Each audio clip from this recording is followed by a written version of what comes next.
Just in case you didn't know, you are listening to Men of Abundance, episode 215 with Steve Shallenberger. And today we're talking about how you can become your best to live an amazing life of abundance. Welcome to Men of Abundance, the podcast for those looking to level up their lives by hanging out with some of the greatest leaders and established professionals in our community, living a life of integrity, honor, and the abundance mentality. Prepare to pay it forward with your host, former Army medic turned lifestyle entrepreneur, Wally Carmichael.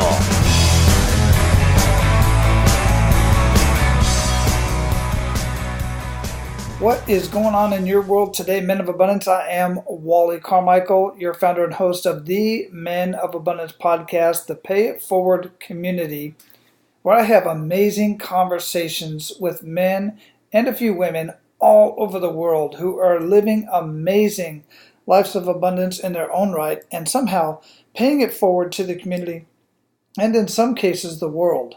All of these individuals, every last one of them have, if not one, multiple kick in the gut moments. We bring that up, we talk about that, and we talk about their wins, their enough is enough moment.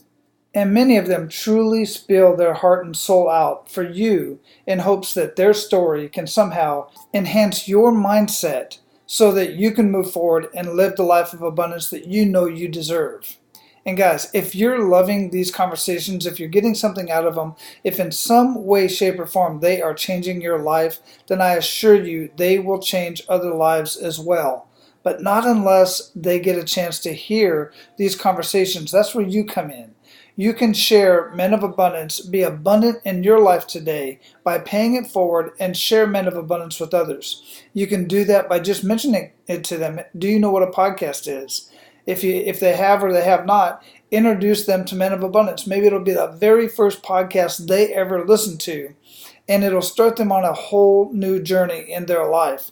First, with just getting into podcasting, the whole idea of listening to podcasts to improve their life, and getting a chance to listen to these amazing conversations. You can share it in an email, you can share it in social media, whatever it is you want to do. Share Men of Abundance with everyone that you come in contact with. Just tell them, either show them on their phone how to download a podcast player. If they have iPhone, they already have one on there. Show them how to search Men of Abundance, or simply send them to menofabundance.com so that they can check it out themselves. This is extremely important because, one, you want to share information. Information is only power if it's shared. But if you're just the type of person who really does not like sharing information, which I quite frankly just don't understand, but if that happens to be you, or I want to encourage you to go to iTunes or go to whatever podcast player that it is that you're listening to this on right now. And if you're listening on the website, then click on the iTunes button to leave a rating and review. This pushes Men of Abundance up into search engines in iTunes and in other search engines. I, for one, would greatly appreciate that, but those who are searching for these type of conversations will also appreciate it as well. They may not know who you are, but hey, when they do the search, they're going to find Men of Abundance, and everyone's going to win by you doing that. Now, in today's conversation, we're talking about becoming your best. Living your best life is a choice. You choose to be happy or not. I get it. This is a hard concept to grasp, especially when everything around you seems to be falling apart. Well, today's conversation with Steve Shallenberger and his shared resources will certainly help you be your best version that you can be today. So our featured guest today is Steve Shallenberger. Steve was raised in the San Francisco Bay Area. He's a graduate in accounting and business from Brigham Young University and the Harvard Business School. He bought, funded, and successfully ran 11 companies in 4 different industries. Steve is the author of the national best-selling book, Becoming Your Best, the 12 Principles of Highly Successful Leaders, and the Transformation Challenge, dedicated to helping individuals, teams, relationships, and organizations to become their best. Steve lives in Orem, Utah with his wife, his 6 children, and 18 grandchildren. Men of Abundance, it is my pleasure to introduce you to Steve Shallenberger. Steve, welcome to Men of Abundance, brother. How you doing? Hey, good, Wally. It's a pleasure and privilege to be with you today. Man, I appreciate that. Where are you at in the world? In Salt Lake City, Utah. Salt Lake City. I went to Salt Lake City. Goodness, man, I was a young man, but I went down there for some. Let's just say it wasn't a good thing. We would go. What we'd do is we'd go down to that area and we'd go down to the lakes and stuff like that. And then we would go into some of the, drive out with the boat in tow and go out to some of the casinos and hang out in the casino. Then fall asleep in the truck until the guard came and woke us up and said, "You can't sleep here." And that was our wake up call to go back to the lake. Yeah, that's the big time, isn't it? That was the big time, man. I don't know if times are like that anymore, but that's how it was. And we were, teenagers. Let's just put it that way. So, big glorious world out there. Indeed, absolutely it is. But I've got some other friends down there in those parts, and it is beautiful area to live. A lot of my high school friends were from there, and then ended up back there, and they've just told me, you got to come down here and visit or come live or something. And it's just been a while because I'm originally from Phoenix, Arizona, so it was really close. It was easy to get over there. Yep, not far away. It's a spectacular area. I was raised in San Francisco, but came here for college and just never left. Got in the business, and the mountains are spectacular. And of course, it has 4 distinct seasons, and you have the south of the state, which is like another world with the Grand Canyon and all those parks. Pretty cool. Yeah, absolutely beautiful country for sure. So I'm sure you've got a lot to be grateful for, brother. So I like to always ask this question before we get too much into our conversation. What are you grateful for today? Oh, great question. Good way to start. Well, first of all, just life. My wife's wonderful uncle Ron passed away this last week, and his great life and city engineer and in his 80s, just a great guy. So to be alive and to appreciate those that have gone before. Health is wonderful. Just in this last week found that my cousin's husband has lymphoma that's spreading throughout his body, and another really great friend of ours, Megan, found out she had breast cancer and let us know. So we're praying for them, but to have your health is pretty amazing. So I'm really grateful for that, and have energy in our family, a great family, and good weather, and live in this wonderful country. So, you start thinking about this, and we're so fortunate. Those are a few things I'm grateful for today. And that is a lot to be grateful for indeed. I've had my ailments and have had similar ailments like you mentioned in my family, throughout my family, and definitely so many people, all of us, we really do go through times where we take it for granted until something like that pops up in our family that's so close to us, and we realize, wow, we really have it good, having our good health. So I'm glad you brought that up. Yeah, so there's challenges in life, right, for all of us, but when you put them in perspective, we're going to make it through them. Yeah, absolutely. And that's, as you know, we get into that kick in the gut moment here shortly, and I'm sure you've got quite a few, but it really is, we just get through all of them, and we think it's just the end of the world, especially, as we go up through teenage, adolescence, and so on. Our perspective in these kick in the gut moments are a lot different, than we are as we get older. It's like, I used to worry a lot about that, but not so big of a deal these days. But what that does for folks like myself, anyway, is I try to stay humbled in that, realize that everybody's kick in the gut moment is their reality, and I try not to minimize that in the least. Yeah, indeed. That's a good observation, Wally. Yeah, absolutely. So, you brought up family, and my goodness, you've got 6 children, 18 grandchildren. Wow, you've got a lot to be grateful for there, and a very big family. When you talk about family, family. They're the best. Yeah, absolutely. The women started off early with a big lead, 8-2. Oh, goodness. Then the guys went on a big run, and it's 9-9, but we're having our 19th grandchild in August. And the women are going to surge ahead again. Wow. 10-9. Go women power. That is crazy. That is truly crazy.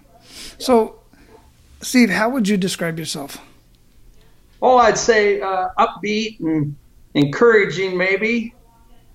Patient, especially maybe in trials. and also facilitating or helping others.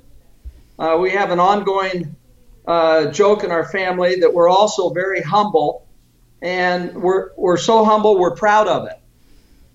I love that. I love that. Well, we try to be. It's sometimes hard, but I would say there's another characteristic. One of my favorite poems is good, better, best.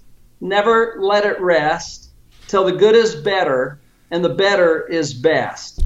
So I think that describes me a lot. We're always working on just trying to get a little better and to be the very best we can. So that's maybe one of the most important things that's part of me. That's awesome. That is a mouthful that you just said there. I'm not even going to try to repeat it. But I'll tell you this. I will write it down when I edit through this, and I'll write that down for sure, and I will adopt that for myself because I absolutely love that. I talk to so many people, and when we start talking about being better, so many people will say, well, you should be happy with where you're at. You should be happy with what you have and who you are. And I say I agree 100%. In the Army, we have this saying, constantly improve your foxhole. That does many things to a soldier in the field. It keeps us busy. It keeps our mind occupied on the job at hand, so we don't sit at rest. And an idle mind is a dangerous thing. And so we always try to improve our foxhole. But in life, I always try to improve myself, and I'm very content with who I am and where I'm at and the things I have on my way to becoming a better person and having more in my life. And by having more in my life, it's more relationships like this one that we're developing here. Yeah, absolutely. That's great. And I've been thinking in the time building up to our interview today and knowing about your background, I want to thank you for your service to our country and to so many. It's not just the fact that you're serving, but how you're serving. That's really so impressive. So thank you. Oh, I truly appreciate that on behalf of myself and everybody else as well. You bet. So, you've got just so much stuff going on. I was looking through your website and becoming your best. Where did that all come from? How did that come about? I absolutely love, it's right in line with exactly what we're talking about here. No coincidence. Yeah, well, it really came in a natural way. I started my first company when I was 26. I graduated in accounting. During the summers, I sold books in different places throughout the country and started with a marketing firm. And at 27, bought my first company, which was a publishing and a printing company. And within a few years, we had, by the time I was 30, we had 700 employees and just continuing this growth. And I would have the top sales, or I'd have people come up to me and say, how can I be a top sales rep? Or how can I be a top leader or manager?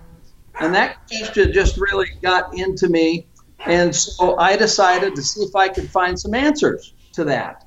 And so I began research that ended up taking over 40 years. And what I found, and what I did is I was looking just for the answer to that question. What sets us apart, high-performing individuals from everybody else?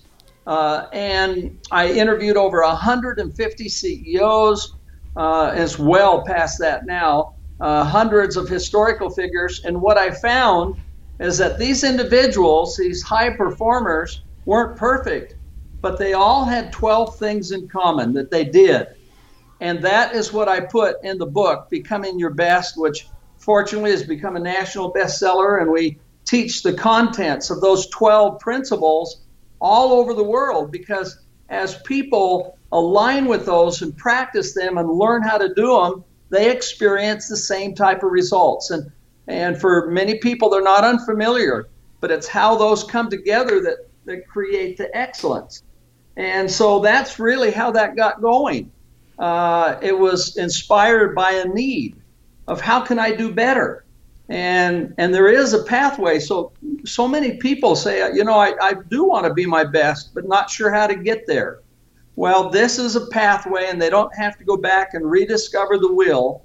There are things they can just consistently work on, because people definitely are not born as great leaders.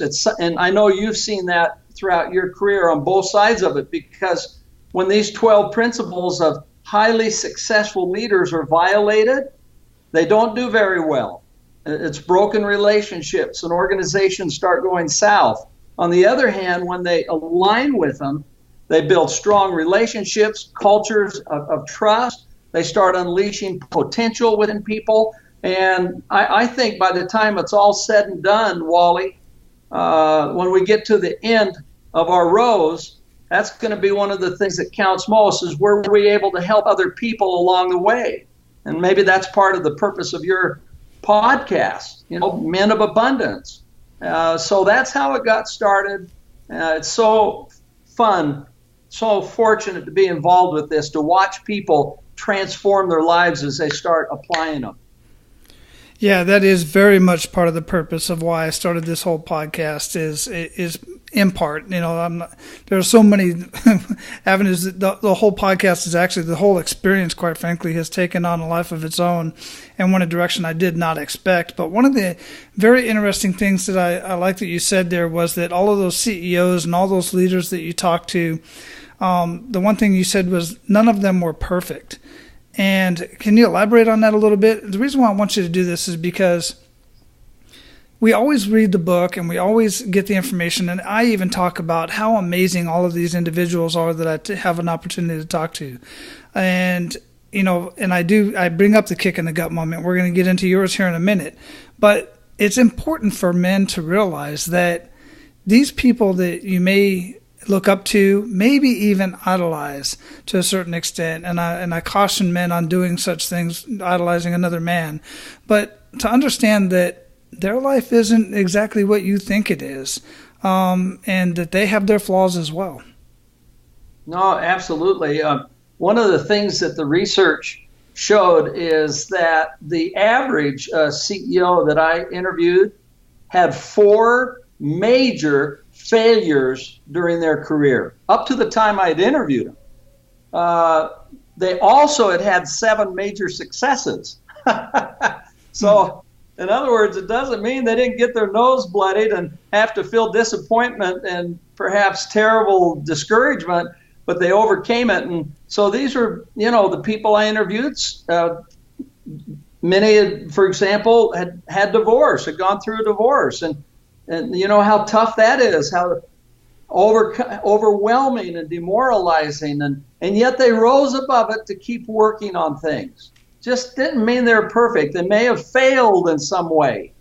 And so that's the way it is for all of us. We all know we have things to work on, but the fact we keep working on it and realize we have a course to go forward on that we can count on that produces better results, happiness, prosperity, stronger relationships, that gives us hope, and that we can make a difference as well. And what you said is just spot on.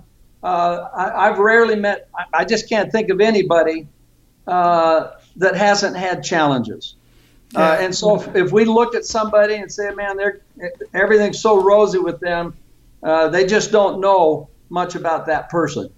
That's a very good point. And if it is truly the case that they haven't had any major adversities in their life, their time is going to come for sure. And it's going to be painful for them because they've never felt that before. I've dealt with this with teenagers that were just doing amazing things in their life, and as soon as they get through college and they realize that they're not going to get out and get that $100,000 a year job right out of college, they're going to have to settle for that $30,000 a year. It's pretty. They don't take it very well. It's pretty painful for them. But the other thing is when I'm looking at men that I want to emulate, and women for that matter, that I want to emulate or follow after, and when I'm in these mastermind groups, or even when I used to be on a hiring committee, and we would look at resumes and we would see what people's backgrounds were, and then we'd find out, they maybe went bankrupt at one point, maybe they were even incarcerated at one point. My thought process has always been, that's great, because they have that learning experience that the rest of our team does not have. We learn so much from those adversities and those failures that I find them priceless. In some cases, I find them better qualified for certain positions than somebody who's got a master's degree or a doctorate and has never been through any adversity like that. Thoughts? Yeah, that's a great perspective. Absolutely. They actually help define who we are today. And when we go through the adversity, at least in my experience, I've become a much different person. For example, I had a serious financial setback when I was 35 with our company, millions of dollars. And I had the choice. Do I either walk away from this or do I work through it? Well, I chose to work through it. And it took me 7 years to work through that whole thing and get back to where I was. Well, the person I was afterwards was far different from the person that I was before. I saw business differently, debt differently, structure and risk levels. Fortunately, I've been blessed far beyond what I could have ever imagined of being where I am today versus where I was at that time. So blessed.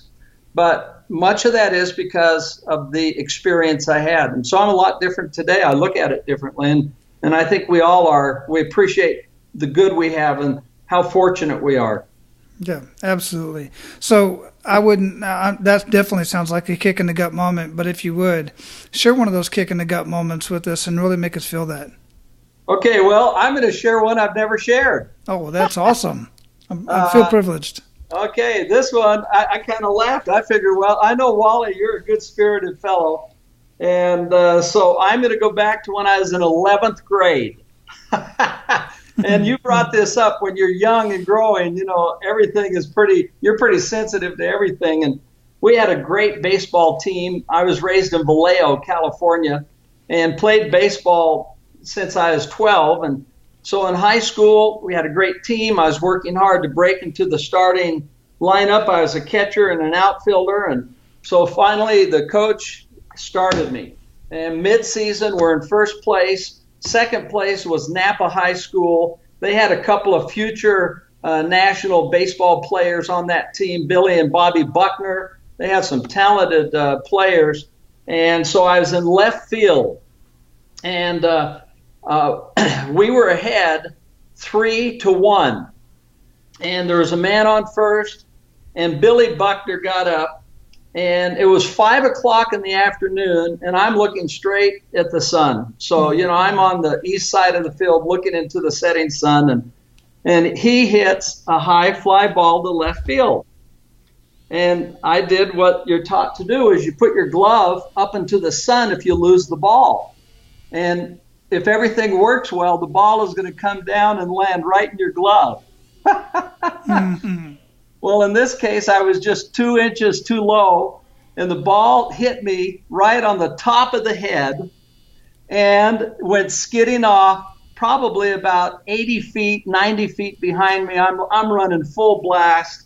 By the time I get it, I throw that ball in. It is an in-the-park home run. The score is 3-3. Thinking, man, I left my team down, and tears, and all of a sudden, next batter's up, and I'm thinking, okay, we can do this. We can pull back. Got a great team. The ball was hitting left field, a line drive, and I thought I could probably get it on a shoestring catch. And so full run, I'm bending down towards the ground by my foot, and the ball hit 2 inches in front of my glove on the ground and bounced right over my head. And now here I am again running after the ball for another in-the-park home run. Well, by now they're ahead. I get back in position, and tears are streaming down my face, and I am saying a prayer. Oh, Lord, please do not let them hit this ball in left field again. So the next ball was a high pop fly into left field. I caught it, and the side was retired. I had to go in and face my team and the coach. My coach, I look at him on one end of the dugout. He's just shaking his head left or right like, I can't believe what I just saw. And I was up next to bat and fortunately got on base, but we lost the game. And this was a huge setback. This was my chance to really shine. The next day in practice, they called a special team meeting, and they presented me with a hard hat with a glove duct taped to the top of the hard hat. Well, anyhow, so as an 11th grader, how do you recover from that? and it was a kick in the gut. But you come back, you keep at it, and had many other wonderful baseball days. I think one of the points, by the way, Wally, is when we have tough experiences like this or things where we feel like a failure or that we really blew it, sometimes that's all we think about when we look back in history. Here are the bad things I did. But I was also blessed to do a lot of really good things, to win some games down the stretch, to catch some huge balls. And so as I moved along professionally, for example, like the kick in the gut moment I told you, the financial setback, we had almost 1,000 employees at that time. I was 35, and I honestly didn't know how I could come up with the money. How could I keep the company moving forward? And so many nights I'd get up at 2 a.m. and trying to figure out how to make payroll within a couple of days. And one night it got so bad that I just didn't know if I could make it. So I knelt down. Talk about being driven to your knees. I literally was. And I knelt down and I just said, Heavenly Father, I don't know if I can do this. I'm willing to give it everything I have, but I don't know how it's going to come out. And so I just put my life in thy hands. And it was at that moment, Wally, that I just had a peace come over me, that everything would be okay. I'd work as hard as I could, and I didn't know the outcome, but it would be okay. And I went forward. And the great news is that feeling has never left. And we did recover. And we were better than we ever had been before. I just didn't see that. I've had some other significant setbacks. Lost the sight in my left eye about 4 or 5 years ago. About the same time, got the news that my wonderful wife had dementia, early onset dementia. And so this feeling of peace has continued. That's why we're here, is to figure out how to solve these problems and everything will be okay. And that we're going to find a way to get through it the best possible. This little thing we said, good, better, best, never let it rest till the good gets better and the better gets best, is not just an idle poem. It's wonderful.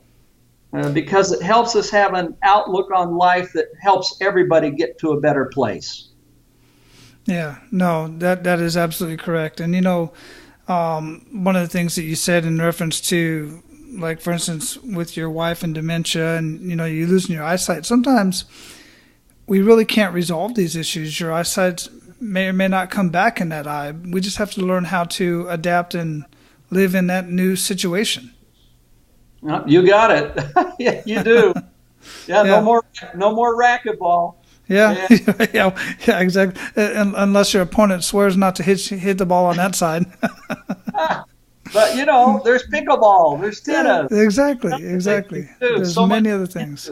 Yeah, unfortunately, cars these days have a lot more safety. Have safety assist. That helps my driving. Boy, ain't that the truth? That is a fact. The technology we have these days is just unbelievable in that regard.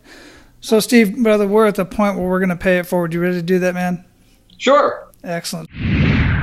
Hey, guys, I want to share with you my first book, No BS Business Breakthrough, How to Double Your Lead Conversions and Triple Your Revenue in Less Than 45 Minutes. This is basically the presentation that I give to a business owner when I'm first sitting down with them, getting to know them and letting them get to know me and know a little bit about my program and how I can show them how to unlock $10,000 and more in their business in just 45 minutes. And I assure you, this is child's play. This is very easy to do. This book is primarily for business owners. However, I want to point out to you that all of the proceeds of this book are going to the Wounded Warriors in Action Foundation, founded by Lieutenant Colonel retired John J. McDaniel. This program is so amazing. It's specifically for Purple Heart recipients, and what John does is he sets up hunting and fishing excursions all over the United States, and so far I believe Alaska and Mexico, where they have done these excursions, these hunting and fishing trips. I mean, just elaborate hunting and fishing trips, all expenses paid for these Purple Heart recipients. breathing life back into their world and giving them a sense of purpose is more than just going out and hunting. They're sharing amazing life lessons with these men and women. Look, I just can't say enough about this program. I can't even express it as well as they can. So go to nobsbusinessbreakthrough.com.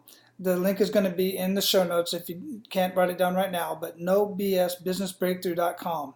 Check out the book. When you buy the book, all the proceeds are going to go to Wounded Warriors in Action Foundation. And I've also included the link on that page for the WWIF.org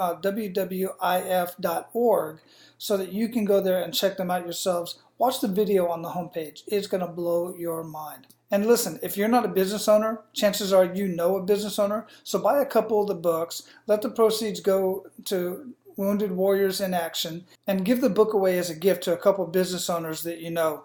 They will greatly thank you for it because the content in this book is spectacular. It will help them in their business. I personally greatly appreciate the purchase, and Wounded Warriors in Action appreciate your purchase. And if you gift the book to a business owner that you know, I know for a fact they will thank you for it. Now let's get back to the conversation. So share with Men of Abundance 1 to 3 actionable steps that they can take today.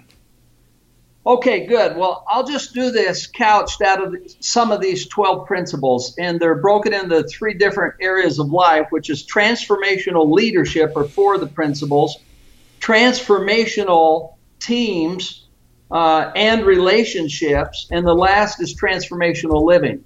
But under transformational leadership, there's 3 things that highly successful leaders do. And they're always there. And that is, whatever the assignment is, they lead with a vision. They create a vision for the organization, for their team, and for their own life. So I would say number 1 is to be sure you have an inspiring vision that points to the direction in life, so that when you read it, you're excited to get up in the morning. So that's the first one. The second is that a vision is the direction, but it's not the goal of what I'm going to do this year. So having annual goals that are actually written in the framework of your role. So, for example, your listeners might be a husband or a parent. It could be a brother or sister, a leader, yourself, that's for sure, your own taking care of your personal life. It could be civic, but determine what your roles in life are. And then what's the most important thing I can do in those roles this year? And that is where magic is created. And as you sit back and reflect on the possibilities, lives just totally come alive of doing the things that really count. So that's number 2. So you have a clear vision. It's what leaders do. Number 2 is they create a plan of how am I going to do that? And number 3 is a simple thing called pre-week planning. And it's just the practice of, before you start your week, rather than rushing in from week to week, month to month, year to year, and not stopping and taking breath, just pause and just start out and say, okay, here are my roles. And we have a little space on a becoming your best organizer that you can write in 7 roles. And then the next one, say, what action can I take by those roles this week that really matter most in my life, that can make a difference? And then just say, when will I do it? Well, this little practice of pausing during the weekend, 20 to 30 minutes, and planning out your week is a total game changer. It transforms lives, and it helps you keep balance and do the things that matter most. So I would say those 3 things, Wally. Be sure that each has a vision that captures the things that inspire you, the direction you want to go, that you have annual goals that are specific, and share them with 2 or 3 other people you really trust. And then you'll kind of have some accountability. And number 3, just do pre-week planning, and it will be transformational of allowing you to find balance in your life and consistently do the things that matter most. So there you go. That's pay it forward. Wow, yeah, that's extremely powerful. And guys, definitely go back and write that down. I think out of those three, the hardest one that I've found personally, and for other people, for other men, is number 3. Just it's all about taking the action, and those are action steps that you have to take. It's easy to have the vision. I know what I want. It's not as easy, but it's easier to sit down and make a plan, because all I'm doing is writing it down on a piece of paper, putting it on the calendar. But then to actually take the action and do those action steps, those weekly steps, that seems to be the hardest for most people. So what would you say to help people get past that? Well, it is nice to have a tool. I don't want to sound self-serving, but this tool, Becoming Your Best, is just an inexpensive investment, but it actually allows you to lead your life and create a life by design rather than living a life by default. And you're so spot on, Wally. And sometimes just having a tool to guide us along helps do that. So sometimes if you have a tool where you just say, okay, let me just fill in this space, and you can start it on Friday. It only takes seconds to get going. Then you're going, and going through that practice is the transformational part. Whether you use an electronic organizer or paper-based, this allows leadership to take place first, then the management to follow. Yeah. So that's one thing that I think could be helpful to people, is to have a tool that guides them along, that makes it easier. I agree with that. I'm big on tools, and I've used or tried many. I like the hard copy type of tool personally, but guys, find your tool, and if that tool that Steve has mentioned that he's got, get a hold of it. Even if you tried other tools before and they didn't work, this one might. You just don't know. So give it a try. So, Steve, what daily habits make the biggest impact in your life? Well, I think, first of all, that one that we just talked about is huge, because now, rather than being stressed all the time of just having endless tasks and feeling like a firefighter, this allows you to bring control in your life, and now you have a perspective. So each day when you wake up, you've already given some thought about what's going to happen. So just quietly, in the Air Force, they call it chair flying. Close your eyes and actually see the day happening. See crisis come and challenges, but you effectively working through them. I love prayer. I love exercise. I do that regularly, virtually every morning. And every week I'm trying to read new content, books, whatever I can get. And these things really help me stay invigorated. So I would say those practices, chair flying really helps, couch with those other things to give you some peace and focus and confidence. Yeah, absolutely love it. I'm very similar in that regard. I love to do the same thing. Speaking of reading, what would you recommend that our abundant leaders read or listen to, and why? Well, aside from Becoming Your Best. Of course that. That's a good one. And your book? Yes. Oh, I've got 3 everybody should be reading. If they haven't, then they should. That is The Richest Man in Babylon. I love that book. Oh, I do too. Great book. Oh, it is. Greatest Salesman in the World. Love that one too. Yeah, and the last one I love, How to Win Friends and Influence People. They're just kind of timeless classics. They are. Those are top-notch books. But I mean, just amazing books. And some people don't really get the whole story behind the greatest salesman in the world. Just a deep story. I absolutely love it. Yeah, fantastic. So inspiring, and it's the type of book that it's worth going back and reviewing regularly. So, I'll greet this day with love in my heart, or I will persist until I succeed. I will live this day as if it were my last. Each of these, they become part of us, is what happens. Yeah, I read that book for the first time, and then I read it years later, not too long ago, actually, about 2 years ago, with our mastermind group. And we did that. We read it, we talked about it, and, shared our points and what we were getting out of it. I love to read a book like that with a group of men who forward thinkers and really like to get into it and learn it. Oh, great time, Wally. That's awesome. That would be a fun practice to do. That'd be fun to do with the mastermind. Oh, absolutely. It was a good time. We did the same thing with, what was it? No, it wasn't. It was Think and Grow Rich. And I started to get one in How to Win Friends and Influence People, but Think and Grow Rich, that's a deep book. It takes a couple readings to really get all of that book. Yeah, absolutely it does. So what do you feel holds most people back from living a life of true abundance? Yeah, it's not having clarity of what they are about, of what is their song.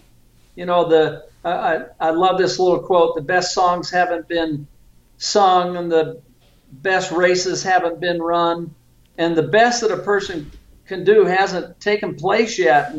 And so really determining the best that can still be for you. The world is so wonderful and there's so much to do out there. So what are some things that you can do and be in your life that excite you? And then go to work and work on them. Absolutely. I love that answer. What does living a life of abundance mean to you, Steve? Yeah, it means being the best you can be. It means having good relationships. At the end of the whole deal of looking back and saying, I've got good relationships with my family, my friends, and that is worth more than gold. So if we live a life in a way that we've created a lot of goodness and left the world a better place than when we found it, to me, that would be living an abundant life. I love it. Absolutely love the answer. This has been an amazing conversation, Steve. I truly appreciate your time and wisdom. We're going to close this up, but before we do, what did we not talk about that you want to ensure our abundant leaders get out of our conversation today? Well, I think we pretty well covered it. It's been a lot of fun, Wally. You're not only done such amazing service in the past, you continue to do it. You're blessing a lot of people, and I just want to be sure I remembered to thank you for that.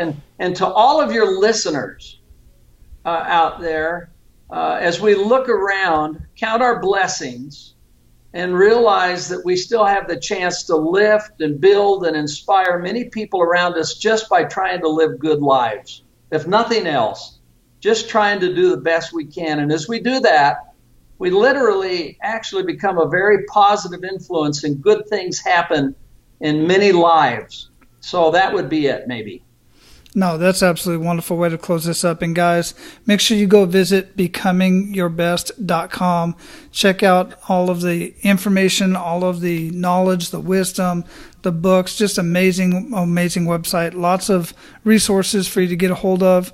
And, get a hold of Steve. Find out what he can do for you. At least get his book, get the tools we talked about. And it's just going to be that much, get you that much closer to making your life the best life that you possibly can.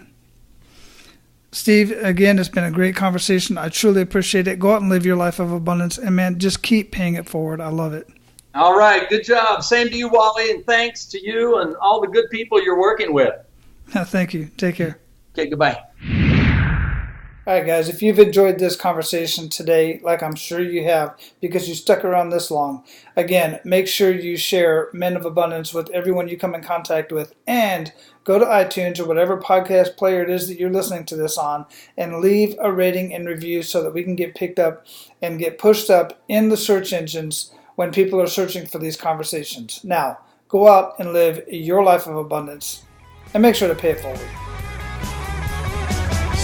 That's all for today, Abundance Leaders. For more about our guests and the powerful information we shared with you today, be sure to sign up for our mailing list at menofabundance.com. We appreciate your time and look forward to hanging out with you on our next episode. So until then, be sure to pay it forward and live your life of abundance.